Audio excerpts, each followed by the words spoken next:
Aujourd'hui, on parle de la prise de parole en public. Nous ne sommes pas tous égaux sur ce sujet, vous le savez bien, lorsqu'il s'agit de parler devant d'autres personnes. Et pourtant, que ce soit lors d'un discours, pour un mariage de vos enfants ou de vos amis d'ailleurs, devant votre conseil syndical ou ne serait-ce qu'une réunion avec vos collègues, les occasions ne manquent pas. Alors nous avons une bonne nouvelle pour vous ce midi. Tout le monde peut s'améliorer et éviter la peur, panique. Bonjour Elliot Nouaille. Bonjour Agnès. Vous êtes directeur de la Fabrique des orateurs, expert en rhétorique. Et avec Pierre Faury, vous avez écrit Exceller à l'oral, les 90 règles pour réussir toutes ces prises de parole chez Marabout dans la collection des petites fiches. Alors d'abord, dites-nous pourquoi cela peut être si dur de s'exprimer à l'oral. C'est dur de s'exprimer à l'oral, Agnès, parce que c'est un saut dans l'inconnu. Ça fait peur. On peut deviner ce que va penser son auditoire au moment où on est en train d'écrire sa prise de parole le plus souvent, mais on va le découvrir dans l'instant présent. Et ce présent, pour beaucoup, c'est une prison.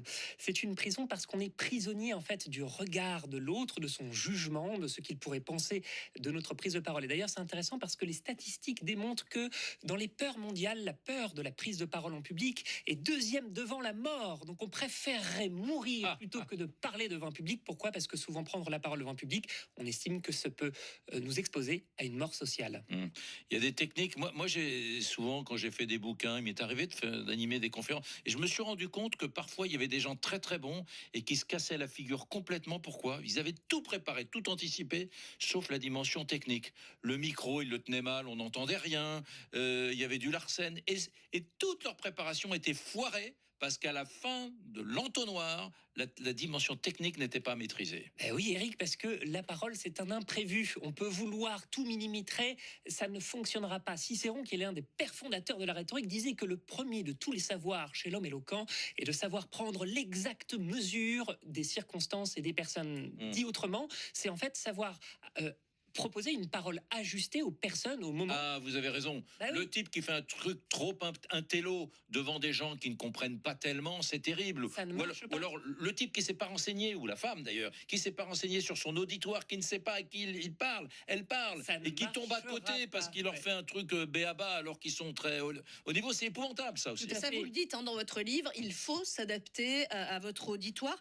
Mais surtout, moi, le message d'espoir que j'ai en vous lisant, c'est qu'on peut tous s'améliorer. Oui, puisque la prise de parole, on estime que c'est inégalitaire. Bien sûr qu'il y a des inégalités face à la parole, mais si on le pratique, eh bien, on peut y arriver. De la même manière que vous avez appris à marcher, vous avez aligné un pas devant l'autre, il faut apprendre à mettre un mot après l'autre.